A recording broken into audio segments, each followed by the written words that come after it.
dream I know, deep up my feelings for you.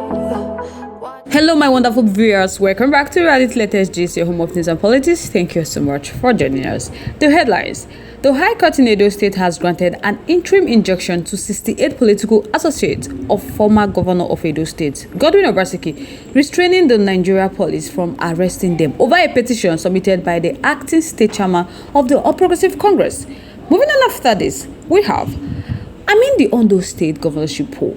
The Labour Party candidate has blamed Peter Obi.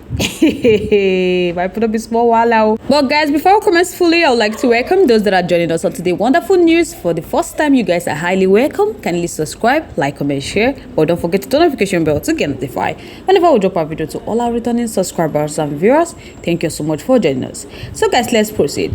The High Court in Edo State has granted an interim injunction to 68 political associates of former governor of Edo State, Obaseki, restraining the Nigeria police from arresting them over a petition submitted by the acting state chairman of the All Progressive Congress in July 2024.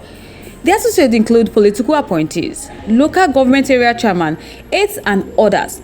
So in the suit mark B/266M/2024 brought before the Edo State High Court, the applicant through their counsel Yawa sought an interim injunction against the arrest.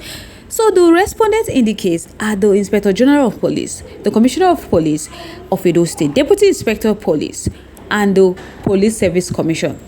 Justice A.T. Momodu, in granting the request, ruled that an order of interim injunction is hereby made restraining the respondent either by themselves, police officers in their department, and or any police officer acting under their instruction from inviting, arresting, and detaining the applicant in any of respondent office.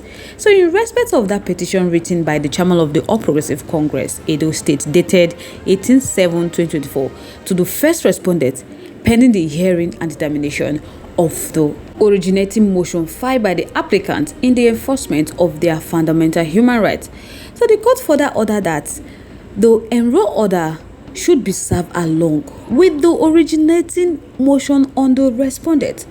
The injunction protects the 68 associates from arrest pending the determination of the substantive case filed to enforce their fundamental human rights. So as it stands now, the case highlights ongoing political tensions in Edo State between the former governor Obaseki's supporters and the current APC leadership. Further details on the specific allegation in the APC chairman petition were not provided. So the court's decision provides temporary relief for Obaseki's associates as the full case progresses through the legal system. As it stands now, the matter gets as it be because they say APC never provide full details against that petition. So guys, I would like to know your thoughts, your contributions, your opinions are in our comment section. We'd love to hear from you. Let's keep the conversation live in our comment section. Once again, thank you so much for staying to us. Moving on to the next one. Restated Labour Party governorship candidate in Ondo State, Ayodele Olurufemi, has bemoaned his failure to win Saturday election. He has blamed the former Anambra State Governor Peter Obi and the Nigeria Labour Congress for his predicament. My people no be small kasala. Governor Lucky Ayedatiwa of the ruling All Progressive Congress was declared the winner by the Independent National Electoral Commission after sweeping the 18 local government area in Ondo State. So in the final declaration of the results by the state's returning officer, Prof. Olayemi, he said APC Ayedatiwa polled a total number of 366,781 votes to defeat Agbola Ajayi of the PDP, who got 217,845 votes. The returning officer further said that Ayedatiwa Lucky Urimisa of APC, having satisfied the requirements of the law, is hereby returned elected.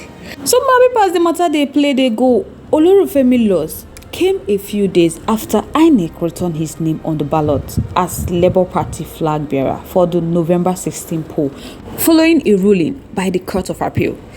Following weeks of suspense, Olurufemi heaved a sign of relief when the Court of Appeal in Abuja vacated an earlier judgment by the Federal Court, ordering the electorate umpire to recognize Peter Obi's anointed candidate, Oluoshola Ebiseni. So reacting in an interview with so many journalists, Olurufemi vowed not to forgive the former Labour Party presidential candidate and the Nigerian Labour Congress for the role they played in scrutinizing his Ondo governorship poll. So, when asked if he succeeded in having a last-minute door-to-door campaign with his supporters after winning his appeal, a saddened Labour Party flag-bearer confessed that his campaign for the election was neither there or here.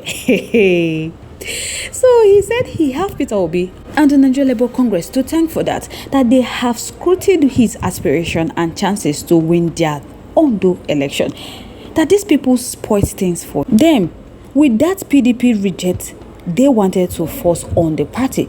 So their instance on having a Obaseki on the ballot ruined everything for him. So they just capitalized on the crisis between the Labour Party and the Nigerian Labour Congress to create problems. They say, can they imagine that Obaseki wrote a letter to the court in the name without his knowledge, saying he have withdrawn from the race, that they cannot exclude him from such position, that while accepting that he knew his chances at the poll were slim after his reinstatement a few days to the poll, Olorunfemi vowed to get his pound of flesh. So the Labour Deputy Chairman for South also threatened to petition police authority to investigate how his name and signature were forged by Obaseki and the Nigerian Labour Congress.